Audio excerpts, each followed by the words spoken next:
So Slush 2018, well, it will take place in December. And it's the 11th time we are organizing Slush. So last year, Slush Helsinki gathered together 20,000 attendees. There were approximately 2,600 startups, 1,600 investors, and 600 journalists. And it has been described as the Burning Man meets TED. Well, Anssi was just talking about Burning Man as an experience, and most of you are most likely familiar with different kind of TED Talks and so forth that are meant to be inspirational, educational. So Slush has been described as the combination of these two. And this year we're organizing it for the 11th time. So the first time was in 2008. And later on you'll be seeing a few pictures about the first years. But it was organized by a couple of Finnish entrepreneurs from the gaming industry at the origin. So it's from entrepreneurs to entrepreneurs with the idea of bringing international investors to Finland. Well, the startup ecosystem in Finland wasn't a thing in 2008, and that was kind of the kickstart for it to start to grow. Globally, when we talk about Slush, so we have 3 other major events in Asia. One in Tokyo, that was just late in March. One in Shanghai, that will take place in October. And one in Singapore, that will take place in the end of September. And in total, all these global events, they gather together approximately 40,000 people from around the world. In addition to these 4 major events, we organize smaller gatherings. We have all these Global Impact Accelerator events globally. We have Slush Small Talks in the biggest European startup hubs. We have other gatherings going around Europe, North America, and Asia as well. But what is the key ingredient or the key factor in producing all Slush events is that, first of all, they are done by local teams. They are non-profits. And they are for entrepreneurs by entrepreneurs. And this is something that I wanted to share with you as well, because this relates to why the Nordic ecosystem, or like the Finnish ecosystem, has been able to grow. And it has been growing, and it's one of the most vibrant startup ecosystems in the world. There are many big companies coming from the Nordics. They say that 10% of all the billion-dollar exits in the world are from the Nordics, according to statistics in 2015. And the number is shifting, the percentage is shifting a bit, but it's still approximately the same. So there are many companies growing fast and doing successful work, and at the same time bringing Nordics on the world map in terms of innovation work. And why is this interesting is because while we're growing at the Nordics, we want to share something from around that region to other regions, and that's also one of the reasons why GIA exists in the beginning. As said, it's a global startup phenomenon, so we don't call ourselves, well, we are not a commercial company at the first place, so we are more like a community. Slush is a phenomenon. It's something intangible in the sense that there are many things happening even though there wouldn't be anything concrete on place, even though there wouldn't be an event. We are still bringing people together, we're still helping up startups, we are still in contact with investors and trying to figure out how to connect those with the entrepreneurs that they're looking for. And here you can see some statistics on the startups that come to Slush in general. So a big part are from the Nordics, from the Europe, and from the rest of the world. Only 22% of all startups that attended Slush last year.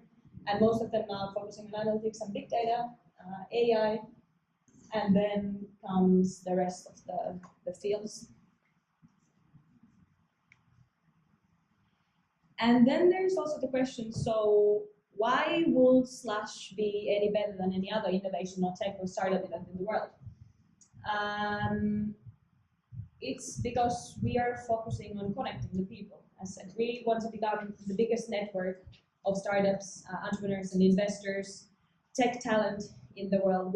Our aim is to have the best introduction capacity in the world so that we can actually bring the people together. And for this purpose, we've been building the in-house matchmaking tool that from this year on will be available for all the attendees.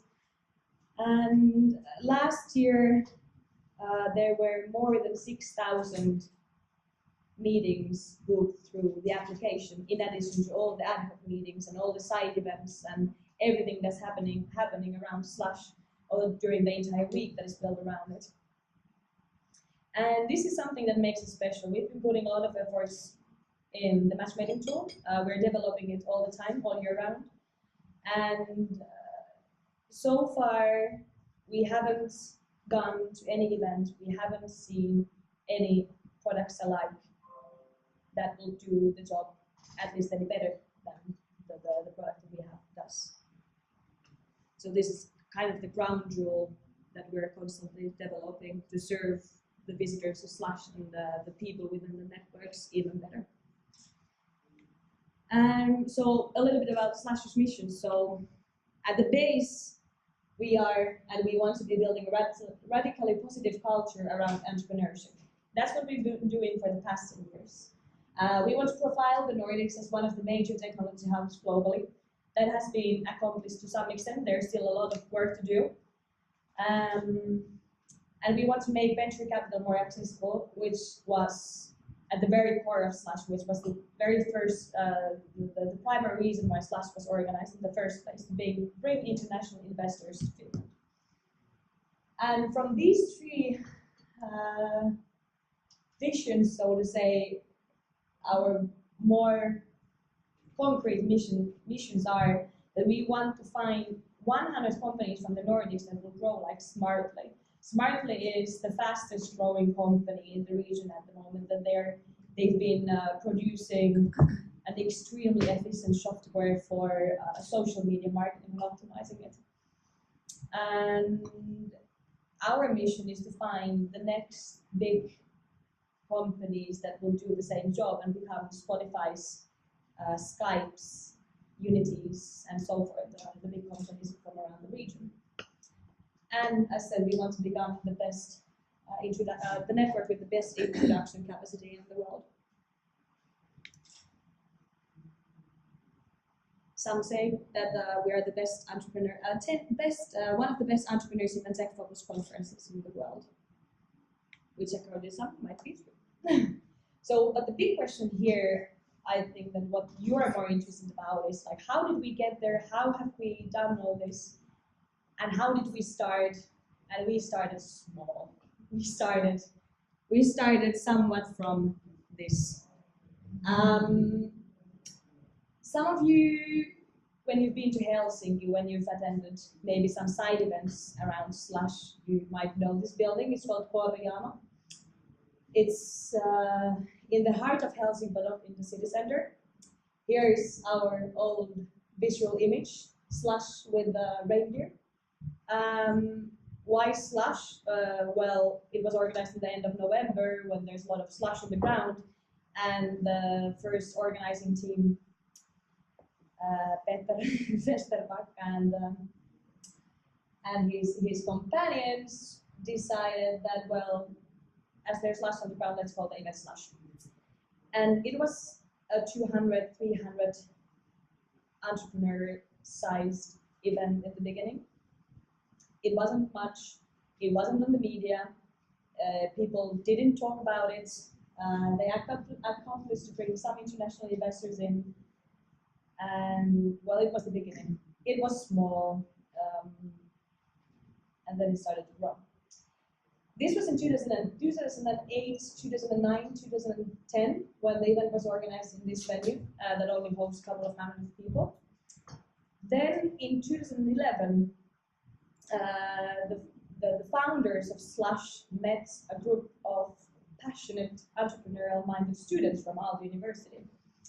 And as they had the feeling that there might be potential with Slush to grow, but they didn't have the capacity, their companies were growing fast, so they didn't have the capacity to organize the event anymore. Then they met this group of very vibrant, young, energetic people from Aalto University, and they decided or asked them that, hey, what if you will be organizing the slashes from now on?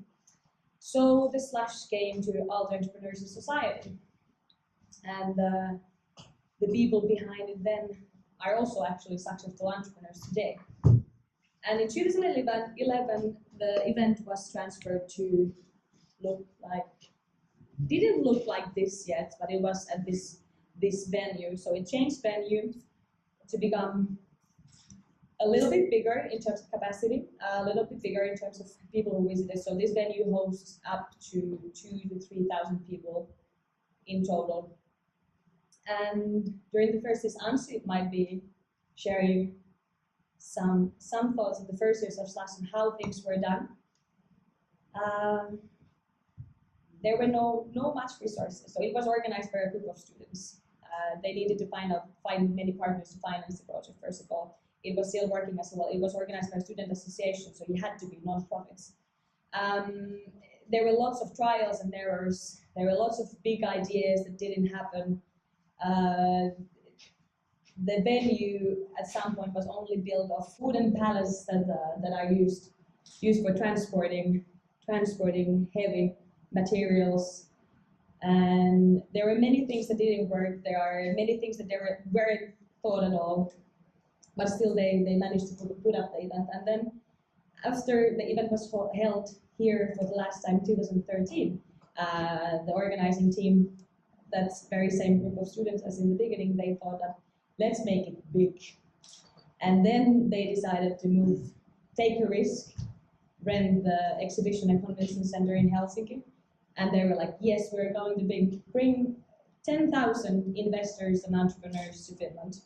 They rented the entire space. Eventually, they actually used only half of it. And then it started to look like something like this.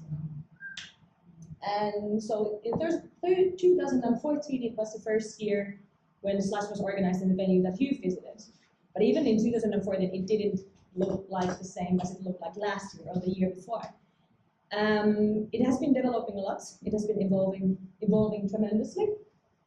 The organizing team at the same time has been growing, and Slush Slush became a separate organization from the student association that it originally was. Although Slush as an organization is still run by, first of all, very young people, entrepreneurial-minded people, and most of them students themselves still. And from 2014 onwards, well, Slush has been growing a bit as well. So 2014, 10,000 people. It jumped from 2,000 or 2,000 to 3,000 to 10,000. Since then, there were 17,500 visitors. And last year, we counted that there were 20,000 people attending Slush. And of course, it's nice to grow events in size. And when growing in size, you have to think about the venue, of course.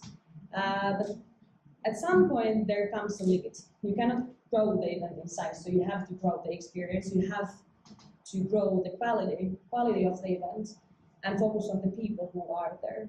And that's something that Anssi will be sharing more. So last year was actually the first year that our aim wasn't to grow the event in size, but to put 6 times more effort on quality rather than on quantity. And that's kind of the mantra for this year as well. More quality, not quantity, and make it even a better experience for the visitor.